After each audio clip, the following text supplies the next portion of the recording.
असम के सरकारी स्कूलों में हाल ही में कराए गए सर्वे के दौरान पाया गया कि बच्चों को शिक्षा प्रदान करने में एडवांस एजुकेशन मेथोडोलॉजी अपनाने की ज़रूरत है।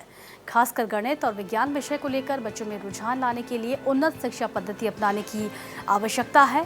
इस विषय को ध्यान में रखते हुए समग्र शिक्षा असम के अंतर्गत शिक्षा विभाग ने डिब्रूगढ़ विश्वविद्यालय के सहयोग से आज से 6 दिवसीय आवासीय प्रशिक्षण कार्यक्रम का आयोजन किया। विश्वविद्यालय परिसर में आयोजित इस कार्यक्रम में ऊपरी असम के खासकर डिब्रूगढ़, लखीमपुर, धेमाजी और चराईदेव जिले के 500 के करीब सेकेंडरी स्तर की गणित और विज्ञान विषय के शिक्षकों ने हिस्सा लिया। डिब्रूगढ़ विश्वविद्यालय की कुलपति डॉक्टर प्रोफेसर जतिन हजारिका ने इस कार्यक्रम का उद्घाटन किया। मौके पर अतिरिक्त जिला आयुक्त संघमित्रा बरुआ ने कार्यक्रम के उद्देश्य के बारे में जानकारी दी। Already they are experienced teachers. It is nothing but a refreshment program. In my opinion, teachers are already they are teaching in a good way. We have no doubt that we have gathered teachers from the 4 districts together.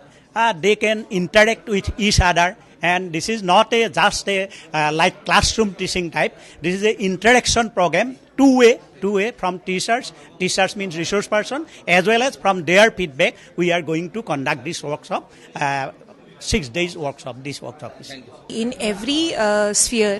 In every profession, we always have some sort of refresher course, some sort of capacity building. So in this case, today's program is basically aimed for this residential training, a 6 days residential training program for all the science and maths teachers. So we have representatives of science and maths teachers from Dibrugarh, Choraido, Dhemaji and Lakhimpur.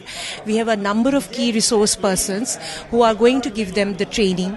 And it's a wonderful platform actually, so that they can, learn new techniques, new methods, and then there is a proper cross-learning amongst their themselves only, amongst the various district teachers.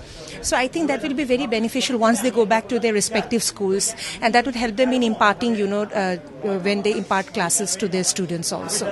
So it's basically a capacity building for the teachers, and we are really hopeful, that they will be taking back some important lessons, and also from their feedback, we look forward to get some important feedback from them, so that, in future also when we organize this sort of training programs, we can incorporate this feedback and have a better one.